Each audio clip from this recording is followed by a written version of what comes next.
let's just make things clear po mga kalinga about sa bashing po.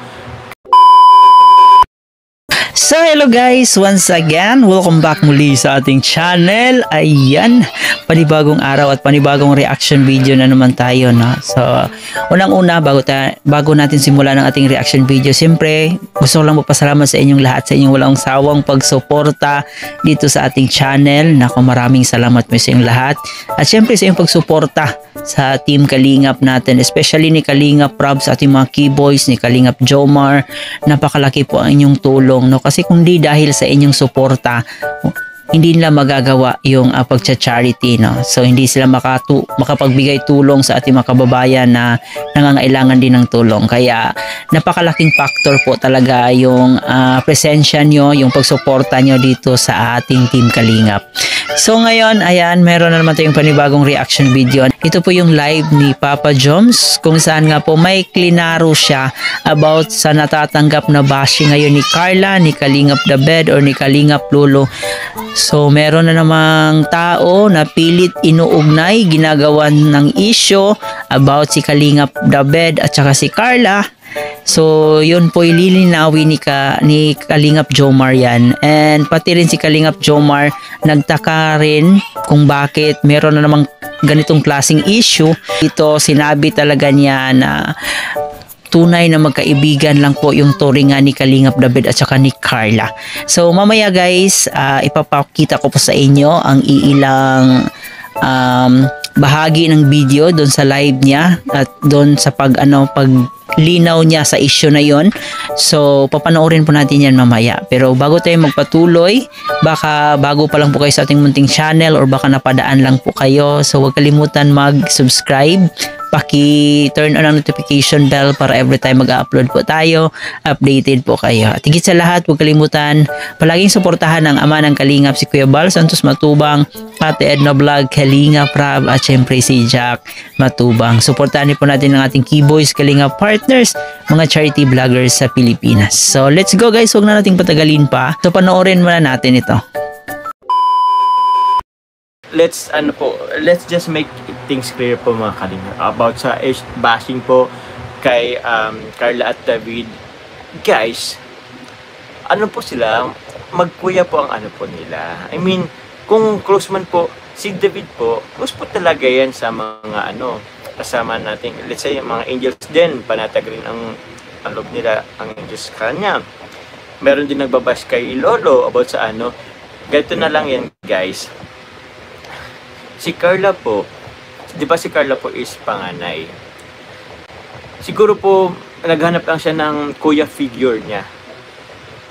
Parang alam niyo na po yun. So, bigyan naman po natin siya ng para magkaroon naman ng kuya-kuyahan. Di ba? Kasi, no man is an island, malayo siya sa pamilya niya. So, kami din naman po kasi dito na kami din naman po ang nag-ano rin sa mga angels nagsisilbing kuya-kuyahan din. Ako kahit sa iba, kila Melka, mga ganun. So, wag niyo na pong i-bash David or si Lolo kay Carla kung ano-ano man. Kasi lang po yan, tawag niya. Kuya-kuyahan. Kung maging close man sila, wala po tayong maganda nga po is may kuya-kuyahan siya sa Kalingap eh. 'Di ba? Kailangan niya po ng kuya figure o ate figure kasi si Carla po is siya po yung pinakapanganay sa kanilang magkakapatid. Opo, wala siyang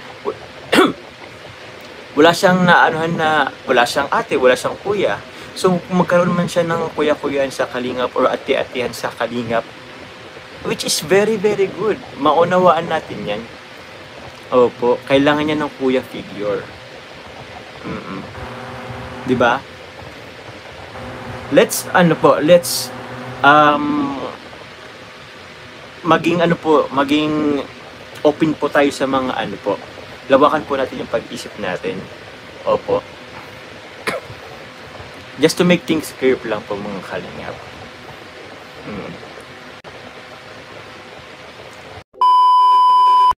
nilinaw niya na about kay Carla at kay Kalingap David. So yun na nga, sabi ni Papa Joms, wala pong namamagitan sa kanilang dalawa. Si Carla ay parang kuya na rin yung turing niya dito kay Kalingap David. So nangyari na tong mga issue na to how many times na po, and may mga tao pa rin na hindi naniniwala at pilit pa rin nilang pinagdidikit yung pangalan ni Kalingap David at saka ni Carla. So yun, si Papa Joms na po ang nag-confirm na wala pong katotohanan yung mga issue na yan. And pati si Kalingap Jomar, si Papa Joms, kampante din po siya sa samahan ni Kalingap David at ni Carla.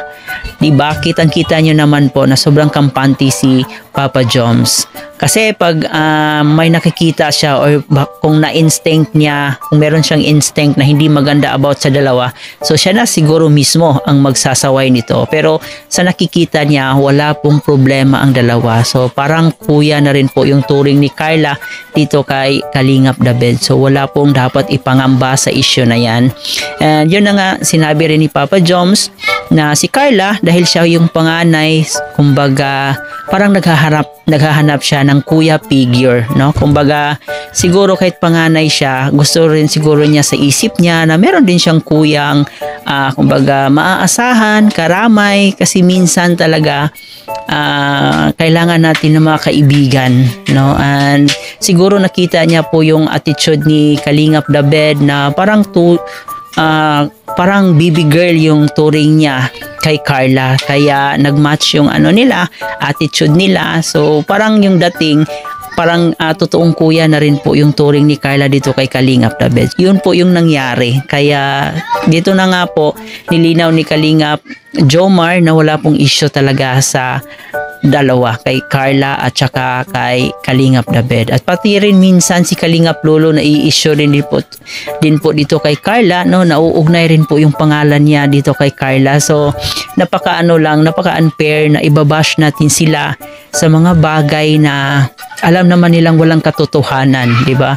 So sana tayo rin minsan bago tayo magbitiw ng mga salita or bago tayo mang-bash, so dapat i-think din natin 100 times kung tama ba yung mga ginagawa natin, tama ba yung mga pinagsasabi natin, kasi madali lang sa atin na magsabi ng mga salita, magbitiw ng salita, pero napakalaking impact po yun sa mga taong pinagsasalitaan natin. So naway maging responsible po tayo sa pagbitiw ng mga salita, especially pag about pambabash, no? Pag gawa ng mga fake news, pag gawa ng mga bagay na wala namang katotohanan.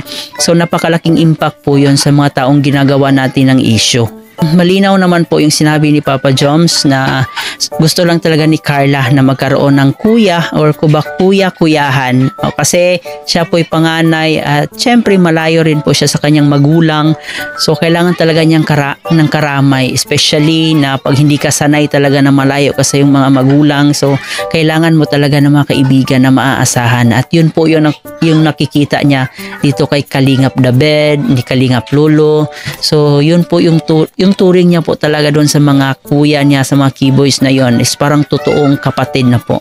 So naway i-stop na po natin yung pangbabash sa kanilang dalawa, especially ni Kalingap David na babash talaga siya sa mga Jomcar fans kasi palagi daw umi-eksena, bakit daw palaging nandyan. So normal lang po yun kasi parang na rin po sila po talaga yung tunay na magkakaibigan. So sila lang po din yung magkakasama. At yun naman, kitang-kita naman po kay Kalingap Jomar na sobrang kampante niya dito sa dalawang to. So there's no such a thing na dapat nating ipangamba kasi si Papa Joms nga sobrang nagtitiwala sa dalawa. So bakit ba tayo? Bakit tayo ang gagawa ng eksena, di ba? Kung si Papa Joms nga na siya yung palaging nakasama nila ang Carla at ni Kalingap David, wala ngang sinasabi. So hindi nga siya nangangamba. So tayo pa kaya? Pero siguro naiintindihan din naman natin yung ibang mga solid Jomcar fans, especially sa mga nagmamahal ni Carla, na ayaw nilang masaktan, ayaw nilang maluko si Carla. So naiintindihan po din natin yon. Pero siguro bigyan din po natin ng limitasyon ang mga bagay-bagay kasi hindi naman lahat ng pinaghihinala natin ay totoo. So yun na nga, sabi nila good vibes lang po tayo at naway matapos na ang ganitong klaseng issue about sa kanilang dalawa. So kayo ba guys, sa tagal-tagal ng mga issue na to, ano ba yung masasabi nyo?